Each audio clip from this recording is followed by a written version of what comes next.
The rain had been falling steadily over Prague, blurring the city lights into streaks of gold and white. Inside a small apartment near Vinohrady, Elena Novak sat cross-legged on her couch, an untouched glass of wine sweating beside her. Her phone lay heavy in her hand, screen glowing far too brightly for the dim room. She hadn't planned to drink this much. She hadn't planned to think this much either. But heartbreak had a way of breaking plans. Earlier that evening, she had stood at her sister's engagement party, smiling until her cheeks hurt, listening to relatives ask when she would finally settle down. Each question landed like a quiet accusation. By the time she returned home, the loneliness felt louder than the rain outside. Elena exhaled shakily and scrolled through her contacts. And stopped. Lucas Reinhardt. She hadn't spoken to him in over 3 years. Her former boss, her almost something, the man she had walked away from because she thought she wasn't enough. The wine blurred her judgment. The memories did the rest. Before she could stop herself, her fingers moved. "Do you ever think about me?" She stared at the message for a full 5 seconds. Her heart slammed against her ribs. "Oh God," she whispered. She tried to unsend it. Too late. The message had been delivered. Elena dropped the phone like it had burned her. Her pulse roared in her ears as panic sobered her instantly. Lucas Reinhardt wasn't just anyone. He was now one of the most influential real estate investors in Central Europe. Powerful, untouchable, completely out of her world. And she had just texted him, drunk, emotional, exposed. She grabbed the phone again. No reply. She paced the apartment, barefoot on cold tiles, muttering to herself. "You idiot! You absolute idiot!" She typed another message. "Sorry. Wrong person." She deleted it before sending another. "Please ignore that. I shouldn't have texted. Delete." Her phone buzzed. She froze. A single notification. Lucas Reinhardt is typing. Her breath caught, then stopped. The typing bubble disappeared. Minutes passed. Nothing. Elena sank onto the couch, pressing her palms to her face. The humiliation felt unbearable. She imagined him reading it in some luxury penthouse, amused, detached, already forgetting her existence. She didn't know that Lucas Reinhardt was standing in his hotel room across the city, staring at his phone like the world had tilted off its axis. Lucas hadn't planned on thinking about Elena Novak either, yet here she was, suddenly, painfully present. He reread the message, once, twice, 100 times. The years melted away, replaced by late nights at the office, quiet conversations over coffee, the way she used to challenge him without fear, the way he had let her walk away because he was too proud to admit he cared. He checked the timestamp, 2 minutes ago, drunk or brave. Either way, it wasn't a mistake. Lucas grabbed his coat. Back in her apartment, Elena had just convinced herself to turn off her phone and crawl into bed when the doorbell rang. She jumped. Her heart raced. No one ever came this late. She glanced at the clock. 2:47 a.m. The doorbell rang again. She tiptoed to the door, peering through the peephole. Her breath vanished. Lucas Reinhardt stood in the hallway, rain dripping from his dark coat, hair slightly damp, eyes intense and unmistakably real. Her knees nearly buckled. She opened the door a crack. "Lucas?" "Hi, Elena." His voice, low, familiar, sent a shiver straight through her. "What are you doing here?" she whispered. He looked at her for a long moment. "You asked if I ever think about you." Her throat tightened. "I was drunk. I didn't mean I do," he said quietly. "Think about you, more than I should." Silence stretched between them, heavy and charged. "You shouldn't have come," she said, though she didn't move to close the door. "And yet," he replied, stepping closer. "Here I am." Elena led him inside. The door clicked shut behind them, sealing off the world. The apartment felt too small suddenly, too intimate. Lucas removed his coat slowly, eyes never leaving her. "Are you okay?" he asked. She laughed softly, a broken sound. No, but I guess that's obvious. He nodded. You disappeared without letting me explain. You didn't stop me, she shot back. His jaw tightened. I thought you deserved someone better than a man married to his work. And I thought, she said, voice shaking, that I was just another employee you'd forget. They stared at each other, old wounds bleeding into the present. Lucas took a step closer. I never forgot you. Her heart pounded painfully. Then why now? Because you texted me, he said simply, and I realized if I didn't come, I'd regret it for the rest of my life. The rain tapped against the windows as time seemed to pause. Elena crossed her arms, trying to steady herself. You can't just show up and reopen everything. I know, Lucas said, but I needed to see you, to know if what I felt was real. And, she asked. His gaze softened. It's worse than I remembered, she swallowed. Worse, because now I know what I lost. The silence that followed was fragile, trembling with everything unsaid. Elena turned away, walking toward the kitchen. You should go. Lucas didn't move. Say that again and mean it. She couldn't. Her shoulders sagged. Behind her, he exhaled slowly. Let me stay. Just talk. No promises. She hesitated, then nodded. Okay. Neither of them knew that a single drunken text had just cracked open a door neither would ever be able to close again. The kettle whistled softly in the kitchen, a sound far too ordinary for the tension filling the apartment. Elena poured water into two mismatched mugs, her hands trembling just enough to annoy her. She hadn't expected Lucas to still be standing in her living room, hadn't expected him to look at home there, like he belonged in the quiet spaces of her life. She handed him a mug without meeting his eyes. Tea, she said. It helps me think. Lucas accepted it, his fingers brushing hers briefly. The contact sent a spark up her arm, unwelcome and familiar. You always did that, he said softly. When things got hard. She shrugged. Some habits survive everything. They sat across from each other at the small kitchen table. For a moment, neither spoke. Years of silence pressed down between them, thick with misunderstanding and regret. Finally, Lucas broke it. You left without a word. Elena laughed bitterly. That's not true. You sent a resignation email, he said. 2 sentences, no explanation. Then you vanished. Her grip tightened around the mug. Because you made it clear I didn't matter. His brow furrowed. You never said anything, she interrupted. That was the problem.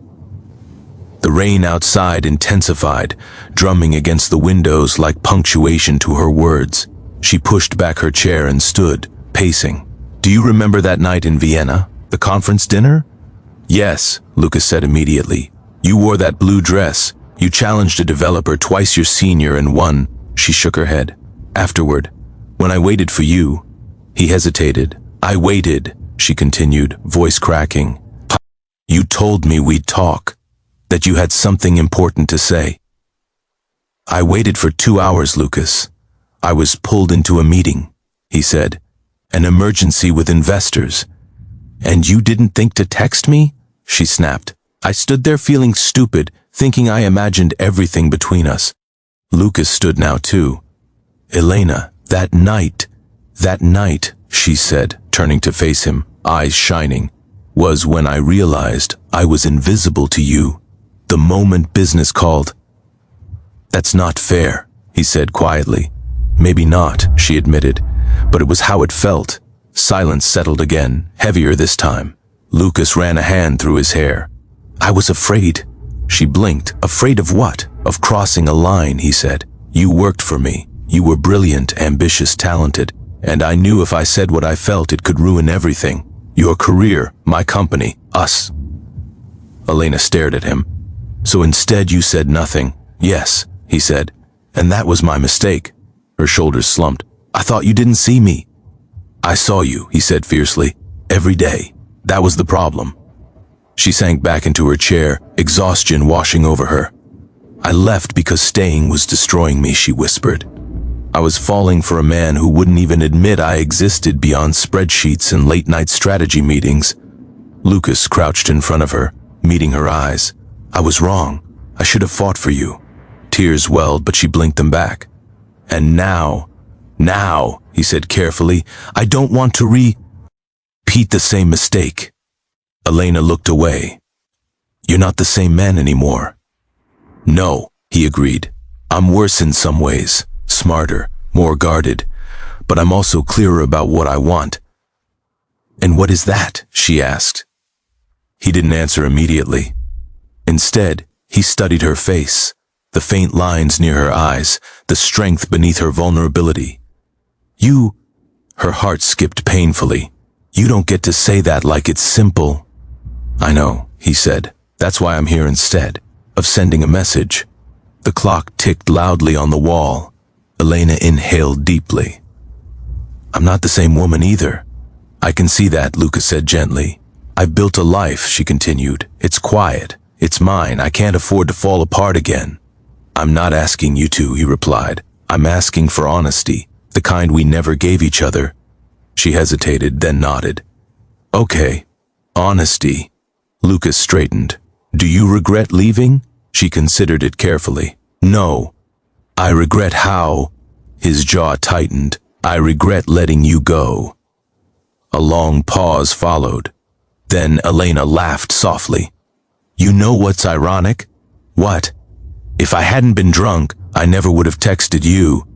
And if you hadn't, he said, I would have kept pretending I didn't miss you. She met his gaze. You flew across the city in the middle of the night. Yes. For a text. For a chance. He corrected. The tea had gone cold.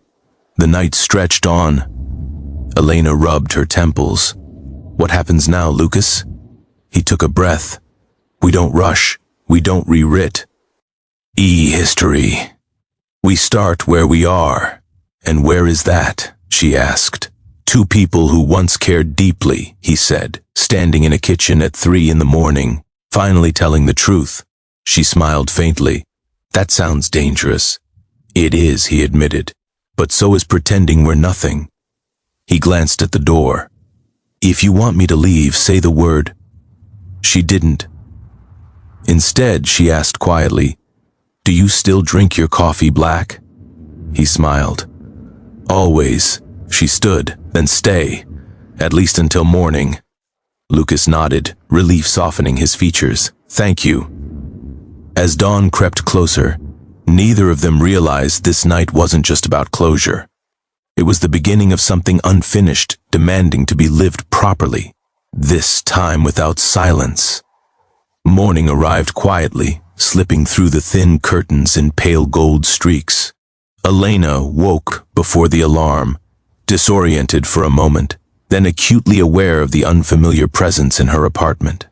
The couch creaked softly as Lucas shifted in his sleep. She lay still on her bed, staring at the ceiling, her heart already racing. Last night hadn't been a dream. He was here. The man she'd buried under years of discipline, ambition, and self-control was sleeping 10 feet away in her living room, breathing slow and steady like he belonged there. Elena swung her legs over the side of the bed and padded toward the kitchen. She needed coffee. Strong, grounding, something real. As the machine hissed and gurgled, memories crept in uninvited. Raw mornings in Zurich, when they'd arrived before everyone else.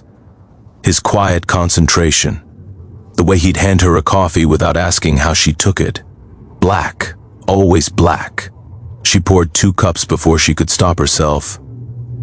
Lucas woke to the smell of coffee and the muted sounds of a city coming alive.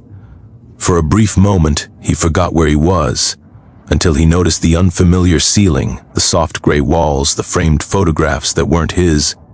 Then it all rushed back. Elena, the text, the door opening, the night of truths he hadn't known he'd been carrying. He sat up, ran a hand over his face and stood. His suit jacket was draped neatly over the chair. She'd folded it. That small domestic detail unsettled him more than he expected. When he stepped into the kitchen, Elena was leaning against the counter, mug in hand, hair loosely tied back. She wore an oversized sweater and leggings, casual in a way that felt intimate. "Morning," she said without turning. "Morning," he replied. She slid a mug across the counter toward him. "Black." He smiled faintly. "You remembered. I never forgot," she said quietly. They stood there, sipping coffee, the silence no longer heavy but cautious, like ice that hadn't decided whether to crack. "So," Lucas said eventually, "how hungover are you?" She snorted softly. "Less than I deserve." He chuckled and grew serious. "Do you regret texting me?" Elena didn't answer immediately. She stared into her cup, watching the surface ripple slightly. Her hand trembled. "No," she said at last. "I regret how much it took for me to be honest." He nodded. "Sometimes truth needs a push." She glanced at him. "Alcohol shouldn't be the only thing that makes us brave." "No," he agreed, "but I'll take honesty however it arrives." The doorbell rang. They both froze. Elena frowned. "No one comes this early." Lucas's posture shifted subtly, alert, controlled. "Are you expecting someone?" "No." She set her mug down and walked to the door, glancing through the peephole. Her stomach dropped. "It's my neighbor," she muttered. "Mrs. Kovacs?" Lucas raised an eyebrow. "Is that bad?" "She thinks I'm married," Elena whispered. Before he could respond, she opened the door. Mrs. Kovacs beamed. "Good morning, dear. I thought I heard a man's voice. I was worried." Her gaze slid past Elena and landed on Lucas. "Oh," the older woman said brightly. "Your husband is back?" Elena opened her mouth, then closed it. Lucas stepped forward smoothly. "Good morning," he said politely. "I'm Lucas." Mrs. Kovacs clapped her hands. "Ah, so handsome. You must work too much. Poor Elena is always alone." Elena shot him a look that said, "Don't you dare." Lucas smiled politely. "I'll try to do better." Mrs. Kovacs nodded approvingly and finally left. Elena shut the door and leaned against it, mortified. "I'm so sorry." Lucas laughed softly. "I've been called worse things than husband." She rolled her eyes but smiled despite herself. The lightness didn't last. As the morning wore on, reality crept back in. Lucas's phone buzzed. Once, twice, then repeatedly. He glanced at the screen, jaw tightening. Elena noticed. "You should take that," she said. "It can wait." "It won't," she replied gently. He sighed and stepped aside, answering quietly. Elena didn't try to listen, but fragments drifted over. Board meeting, unexpected delay. "Yes, I know." She wrapped her arms around herself. This was the world she'd escaped, the world where Lucas was never fully present because too much depended on him. When he hung up, his expression was conflicted. "I have to go," he said. The words hit harder than she expected. "Of course," she said quickly. "You stayed long enough." "That's not what I meant," he said. "I don't want to leave like this." "Like what?" "Unfinished," he said. Again, Elena swallowed. "Lucas, there's something you don't know." He stilled. "What?" She walked to the window, staring out at the street below. "When I left Zurich, I didn't just quit the company." His heart skipped. "What do you mean?" "I turned down a partnership," she said softly. "One that had your name attached to it." He stared at her. "Why would you?" "Because I knew if I stayed," she said, voice breaking, "I would never stop wanting you. And I was tired of wanting someone who couldn't choose me." The words hung in the air like glass. Lucas crossed the room slowly. "I would have chosen you." "You didn't," she said. "Not then." He closed his eyes briefly. "You're right." She turned to face him. "I didn't tell you because I didn't want you to feel guilty. I wanted my leaving to mean something, and it did," he said. "It changed me." She searched his face. "How?" "I stopped hiding behind responsibility," he said. "I stopped pretending work was the only thing I could commit to." Her chest tightened. "Then why does this still feel so fragile?" "Because it is," he admitted. "But fragile doesn't mean wrong." He checked his watch reluctantly. "I really do have to go." She nodded. I know. They stood there, neither moving. Finally, Lucas reached into his jacket pocket and pulled out a card, placing it on the table. This isn't business, he said. It's just me. Elena looked at the card, then at him. I don't want promises you can't keep. I'm not offering promises, he said. Just effort. She exhaled slowly. That might be enough. He smiled, soft, hopeful. Can I see you again? Yes, she said, but next time no alcohol. He laughed. Deal. At the door, he paused. Elena? Yes? Thank you for opening the door last night. She met his gaze.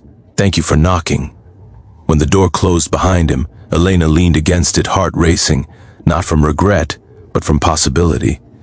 The past had finally spoken. Now the future was asking its own questions. The city moved faster than Elena remembered.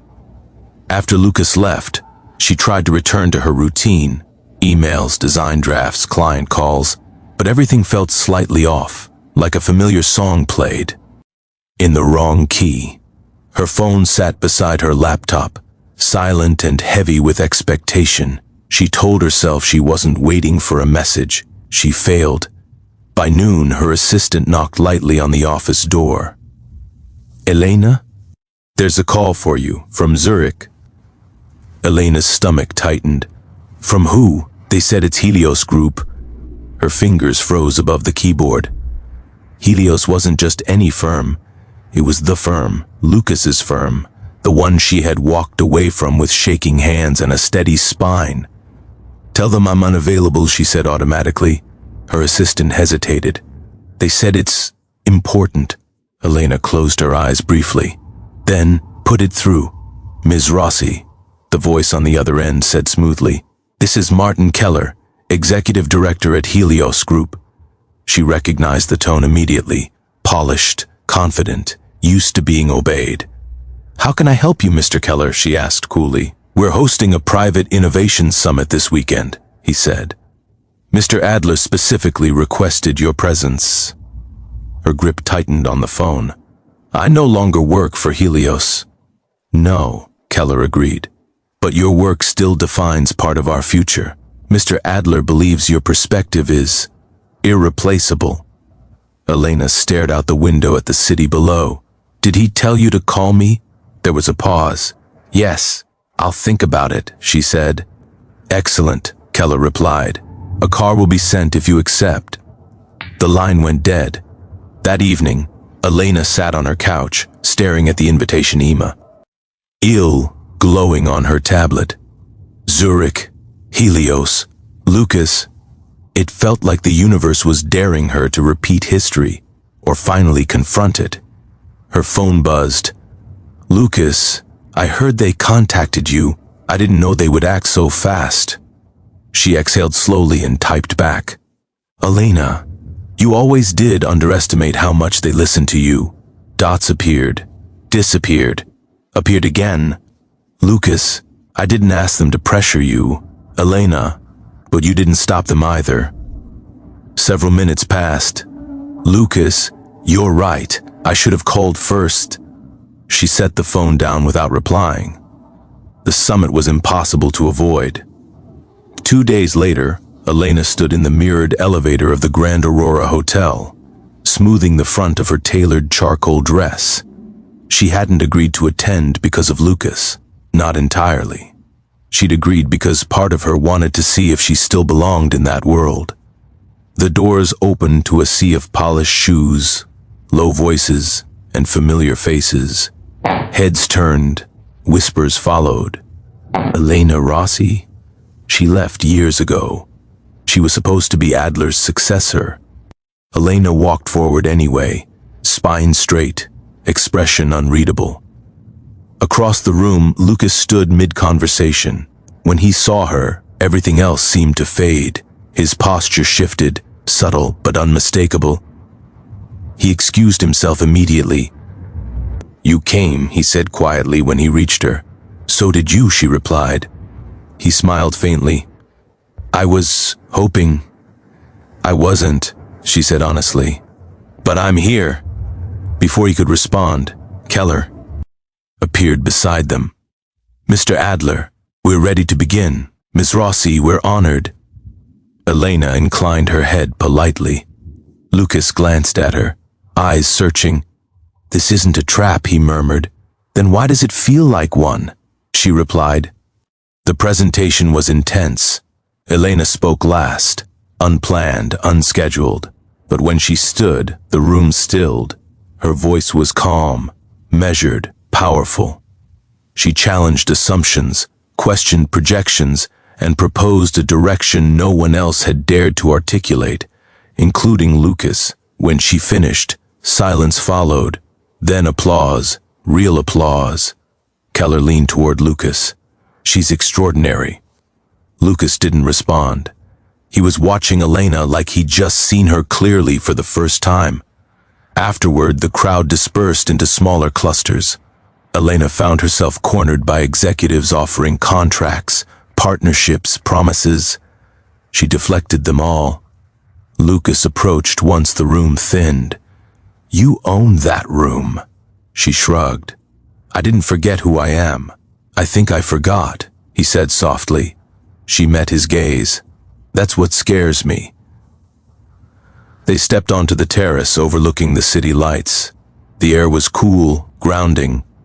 This world will always pull at you, she said. At us, I know, Lucas replied. That's why I need to ask you something difficult.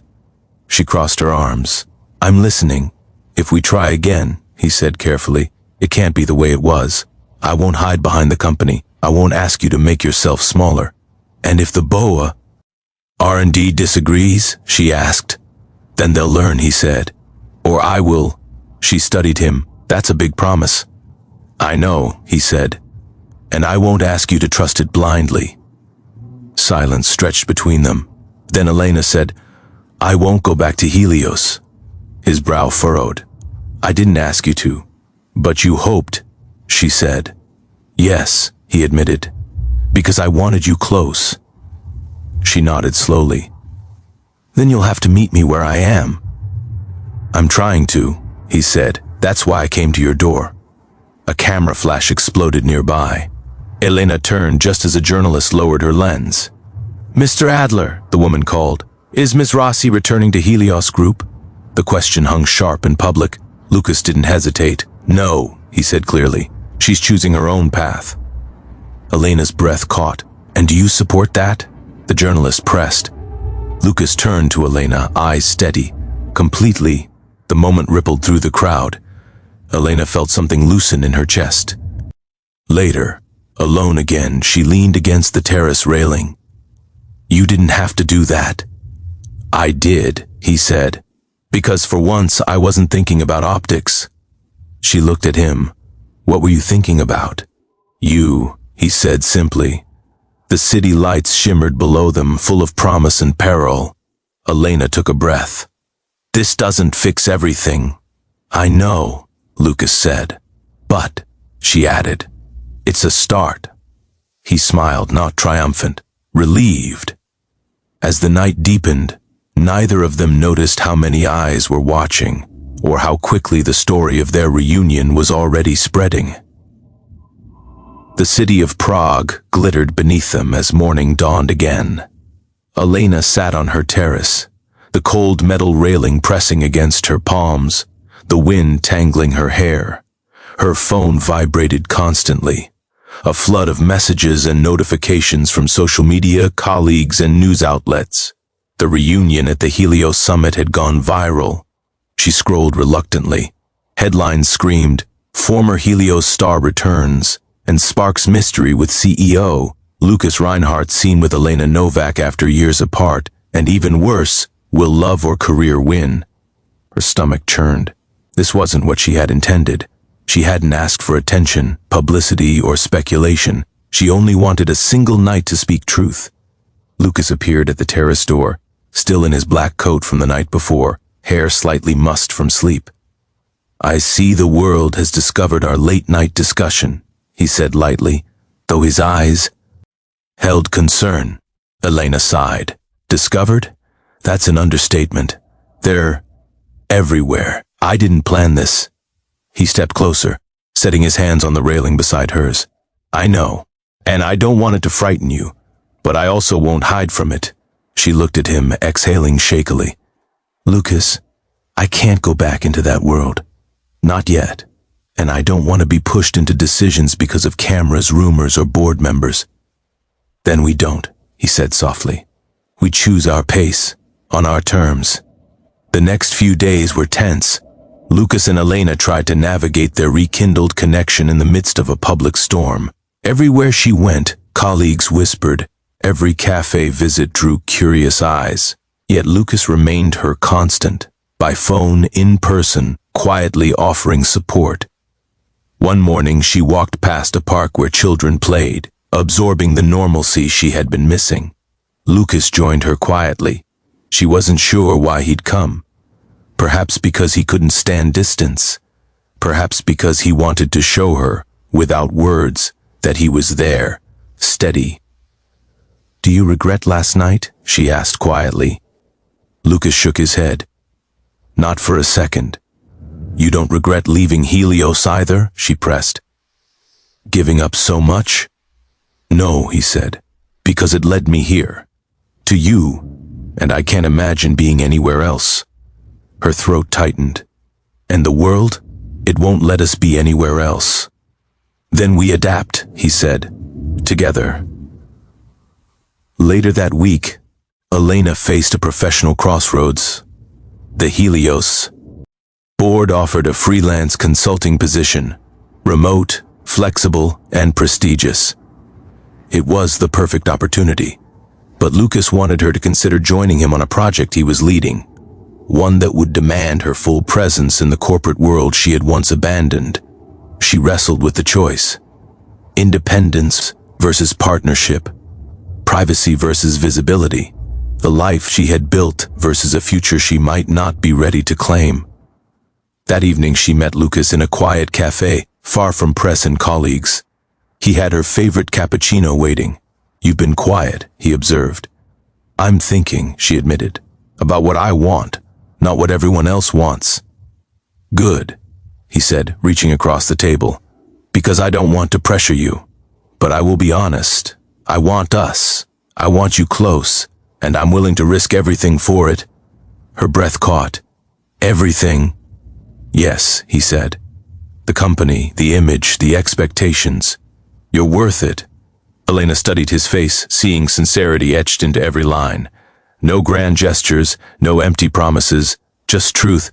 I need to be sure, she said, that this isn't just excitement, that it's real. It is, he said simply, because last night proved it, and every moment since has only confirmed it. The night before her decision, Elena sat on the balcony alone, the city lights reflecting in her eyes. Memories of her first years at Helios surfaced, the excitement, the stress, the camaraderie, and Lucas's quiet mentorship. She realized now that her heart had been divided for years, part longing for stability, part yearning for adventure, part fear of vulnerability. She realized, too, that Lucas's arrival after a single drunken text had shifted everything. She had thought it reckless, impulsive, perhaps even foolish. But now she saw it as fate's nudge, forcing her to confront feelings she had buried. The next morning, she invited Lucas to her apartment. I've made my choice, she said, voice steady. I'm ready to explore. Us. But only if we do it honestly. No hiding, no pretending. Lucas smiled, relief and admiration mingling in his gaze. That's all I've ever wanted. They spent the day walking through Prague's quiet streets, visiting small cafes, bookstores, and parks. Without cameras, reporters, or social media, they could simply exist, learning each other again. The rain began in the afternoon, soft and light. They ran for cover beneath a cafe awning, laughing as they shook out their coats. I miss this, Lucas admitted, eyes on hers. So did I, Elena said, her heart lighter than it had been in years. A hush fell over the street, and in that silence, something unspoken passed between them. A promise that neither needed to articulate aloud. A promise built not on desperation or impulsive gestures, but on honesty, patience, and renewed trust. Weeks passed. Lucas introduced Elena to his life gradually. No sudden appearances, no overwhelming declarations. She observed his work, his relationships, the way he navigated power with integrity. And he watched her, noting the grace, independence, and courage she displayed every day. The media buzzed endlessly, but they ignored it, building a private world of shared coffees, late-night conversations, and gentle touches that were unmistakably theirs. Then, one evening, as they walked along the Vltava River, Lucas stopped and turned to her. "Elena," he said softly, "I can't promise that life will be easy, but I can promise that I'll be here, always, and I hope you'll let me." She studied him, rain lightly misting their hair, the city lights reflecting in the water. "I will," she said, "because I trust you, and because I know this time it's different." He smiled, cupping her face in his hands. "Different is good." They kissed gently, a slow, certain kiss, not a rekindling of old flames, but the beginning of something new, something stronger.